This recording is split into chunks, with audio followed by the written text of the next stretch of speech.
Sir మీరు cyber crime ఇప్పుడు క్రైమ్లో ఉన్నారు, సైబరాబాద్ క్రైమ్లో ఉన్నారు. మీరు చూస్తున్న సర్వీస్లో అంటే ఒక ఎస్ఐ నుంచి ఏసీపీ వరకు జరుగుతున్న నేర ప్రవృత్తిలో కానీ నేరాలు మారుతున్న తీరు పట్ల నేరస్తుల యొక్క మోడ్ ఆఫ్ ఆపరెంట్ మారుతుంట్లో డిఫరెంట్ మారుతుందా లేదంటే ఒకే తరహా నేరాలు జరుగుతున్నాయండి? టెక్నాలజీ ఇంప్రూవ్ అయినాక డిఫరెంట్ మారుతుంది. ఒకప్పుడు అన్డిటెక్షన్ కేసులు ఎక్కువ ఉండేది.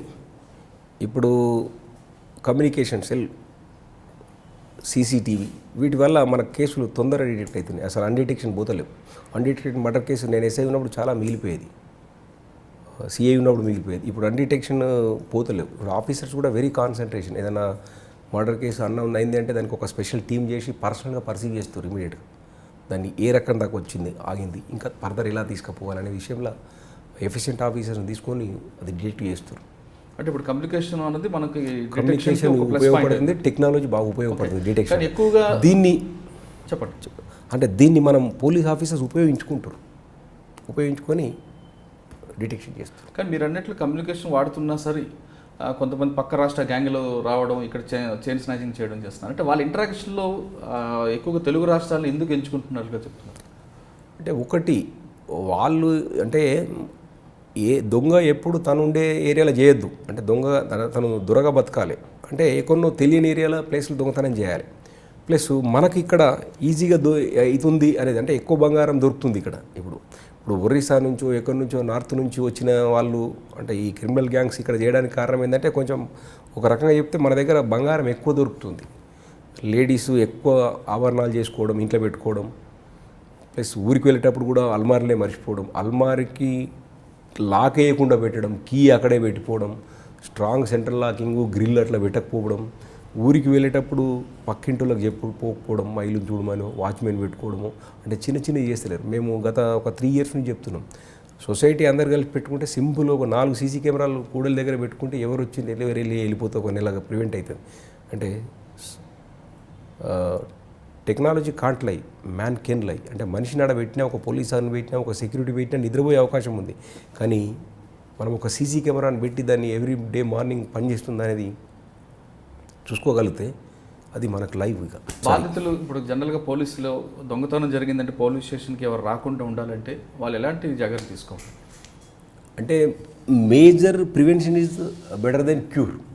అంటే దొంగతనం జరిగిన తర్వాత మనం డిటెక్షన్ చేసి ఆ ఫర్ ఎగ్జాంపుల్ ఒక తులం బంగారం దొంగతనం అయితే ఆ నేరస్తుడు ఎక్కడో అమ్మితే దాంట్లో కొంత షార్టేజ్ తీస్తారు, మళ్ళీ మనం రికవరీ చేసినప్పుడు మళ్ళీ కొంత షార్టేజ్ అవుతుంది. అంటే ఏ రకంగా రికవరీ చేసినా 100% రికవరీ ఉండదు. ఇక్కడ నెట్ క్యాష్ దొంగతనం అయింది అనుకోండి, ఆ నేరస్తుడు పోయి ఇమీడియట్గా ఖర్చు పెట్టేసుకుంటాడు, రికవరీ కాదు. కాబట్టి prevention is better then cure అనేది ఏంటంటే మనం ఇంట్లో నెట్ క్యాష్ పెట్టుకోకపోవడం, బ్యాంకులో వేసుకోవడం, లేదా మనం ఊరికి వెళ్ళేటప్పుడు వేరే ఇంట్లో మనకు తెలిసిన వాళ్ళు ఇంట్లో పెట్టుకోవడం, సూట్ కేసు, గోల్డ్ బ్యాంకు లాకర్లో పెట్టుకోవడం, ఎక్కువ గోల్డ్ను మనం ఇంట్లో పెట్టిపోకపోవడం, ప్రయాణం చేసేటప్పుడు కూడా ఎక్కువ మంది ఉమెన్స్ ఏం చేస్తారంటే బ్యాగ్లో గోల్డ్ పెట్టి అక్కడ పెట్టేస్తారు, ఆ బ్యాగ్ కొట్టేస్తారు. కాబట్టి ఎక్కువ బ్యాగ్లో క్యారీ ఆన్ చేయకపోవడం, అంటే డిసైడ్ చేసుకోరు ఒక ఫంక్షన్ అటెండ్ కావాలి, ఒక ఫంక్షన్కి వేసుకునే గోల్డే కాకుండా ఉన్న గోల్డ్ అంతా తీసుకొని పోతారు. అది మొత్తం పోవడం వల్ల వాళ్ళే పాపం బాధపడతారు. కాబట్టి వీలైనంత తక్కువ గోల్డ్ని తీసుకుపోవడం, అదేదో బ్యాగ్లో పెట్టకుండా, సూట్ కేసులో పెట్టకుండా, మర్చిపోకుండా ఉంటే ద బెస్ట్. ఇంట్లో గోల్డ్ పెట్టకుండా, ఇంట్లో పైసలు పెట్టకుండా, డబ్బులు పెట్టకుండా, అవన్నీ ప్రికాషన్ తీసుకొని మన ఇంటికి సెక్యూరిటీ ఒక 20 ఇండ్లు కలిపి ఒక సెక్యూరిటీని పెట్టుకోవడం, 20 ఇండ్లు కలిపి ఒక సీసీ కెమెరాలు అరేంజ్ చేసుకోవడం, ఇవన్నీ ప్రివెంటివ్ తీసుకుంటే మన నాట్ ఓన్లీ దొంగతనం, ఈవెన్ దో మర్డర్ కేసులు కానీ, ఇంకో రకమైన కేసులు కానీ, ఇంకో ఈవ్ టీజింగ్లు కానీ అవన్నీ ప్రివెంట్ అవుతుంది. ఓకే, అంటే మీరు అన్నట్లు ఒకళ్ళు బంగారం పోతే 100% రికవర్ కాదంటారు. అంటే ఎందువల్ల కాదంటారు? ఎందుకంటే బంగారం ఆభరణం చేసిన బంగారాన్ని అతను తీసుకుపోయి దొంగ అమ్మేస్తాడు. తనఖా పెట్టేస్తే యాజ్ ఇట్ ఈస్గా లక్కీలీ రికవర్ అవుతుంది. బట్ అతను కరిగించి అమ్మిన తర్వాత ఏమవుతుంది, అట్లా అసలు బంగారం చేసినప్పుడు కొంత పర్సెంటేజ్ రాగి కలుస్తుంది.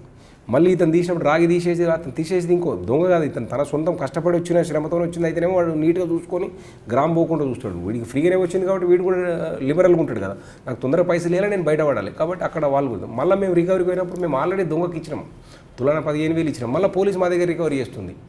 అని చెప్పేస్తాం. వాళ్ళు ఏమంటారు బేరసారాలు మొదలు పెడతారు, మేము అంత ఇయ్యం ఇంత ఇస్తామంట. అంటే రిసీవర్ ఇచ్చిన బంగారం కూడా కొంత పోలీసులు నొక్కేస్తారని కూడా ఒక ఆరోపణ ఉంటుంది కానీ వాస్తవం అంటారు. ఈ రోజుల్లో అది సాధ్యం కాదండి. ఎప్పుడు ఒకప్పుడు సాధ్యమే. ఓల్డ్ డేస్లో ఏమన్నా చేసిరేమో నాకు తెలియదు, కానీ ఈ రోజుల్లో అయితే కాదు. నేనైతే నా సర్వీసులు ఎప్పుడు దాన్ని అట్లా చేయలేదు. మీరు చేశారనట్లేదు, జనరల్గా అటువంటి టాక్ ఉంది కదా. కొంతమంది పోలీస్ మీద అభియోగాలు ఉండొచ్చు, maybe not be correct, maybe correct, I don't know. ఇంకా ఫైనల్గా వస్తాయి, మీకున్న సర్వీసు అంతా పక్కన పెట్టుకుంటూ మీరు చదువుకుంటూ జేఎన్టీలో పిహెచ్డి చేశారు, మీ డిపార్ట్మెంట్కి సంబంధించింది పోలీస్ డిటెన్షన్. అది మీ డిపార్ట్మెంట్కి ఏ విధంగా ఉపయోగపడతారు? అంటే నేను యాక్చువల్గా ఏంటంటే నేను పిహెచ్డి చేయాలనేది నాది స్టూడెంట్ అప్పుడు డ్రీమ్. నేను ఉస్మానియాలో ఉండే డ్రీమ్.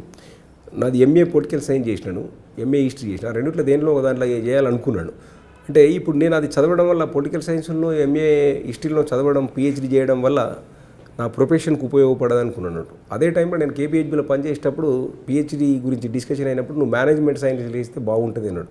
అంటే performance police officer performance better కావడానికి చదువుకుంటే తప్పేముందని నేను మేనేజ్మెంట్ సైన్స్లో పిహెచ్డి స్టార్ట్ చేసిన. ఆ పర్ఫార్మెన్స్లో భాగంగా నా టైటిల్ ఏంటంటే leadership and motivation to enhance the performance of field police personnel. Okay, ఈ ఫీల్డ్ పోలీస్ పర్సనల్ అంటే ఎవరంటే కానిస్టేబుల్ నుంచి ఇన్స్పెక్టర్ వరకు వస్తుంది. ఈ స్కోప్ ఆఫ్ ది స్టడీని హైదరాబాద్ అండ్ సైబరాబాద్ కమిషనరేట్. అప్పుడు నేను 2011 హైదరాబాద్ కమిషనరేట్ అన్నట్టు. ఇందులో నేను సుమారు 2000 మంది పోలీస్ ఆఫీసర్ల యొక్క ఒపీనియన్ తీసుకున్నాను అన్నట్టు. అంటే how we can do better policing అనేది 86 క్వశ్చనరీ తయారు చేసింది వాళ్ళది స్టడీ, పైలట్ స్టడీ తయారు చేసేసి దాన్ని ఒక 156 ఆర్టికల్ వరల్డ్ లెవెల్లో బెటర్ పోలీసింగ్ చేసే పర్ఫార్మెన్స్ అన్నింటినీ వాటిని చదివిన తర్వాత ఒక క్వశ్చనరీ తయారు చేసుకొని నేను ఇన్ఫర్మేషన్ కలెక్ట్ చేసిన అన్నట్టు. ఆ కానిస్టేబుల్ నుంచి ఇన్స్పెక్టర్ వాళ్ళకు వాళ్ళ పర్ఫార్మెన్స్ బెటర్. దేనికి బెటర్ కావాలి? Prevention of crime and detection of crime. Crime means only not property, any crime.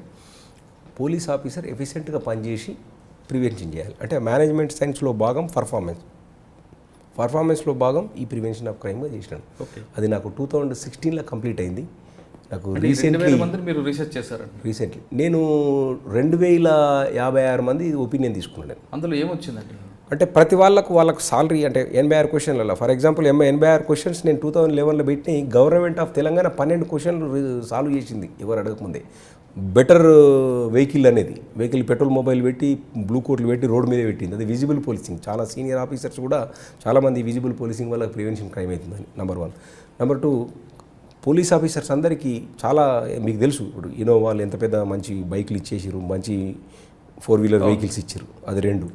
Salaries మీరు చూస్తున్నారు ఇప్పుడు గవర్నమెంట్ ఎట్లా సాలరీస్ వాళ్ళు ఎవరు అడగకముందు ఈ ధర్నాలు అవి ఇవి ఏవి లేకముందే సాలరీస్ అన్ని పెంచడం, ఫెసిలిటీస్ పెంచడం, మోడర్నైజేషన్ పోలీస్ స్టేషన్లు చేయడం. అంటే పోలీస్ మీద ఒక సదాభిప్రాయం ఉండదు.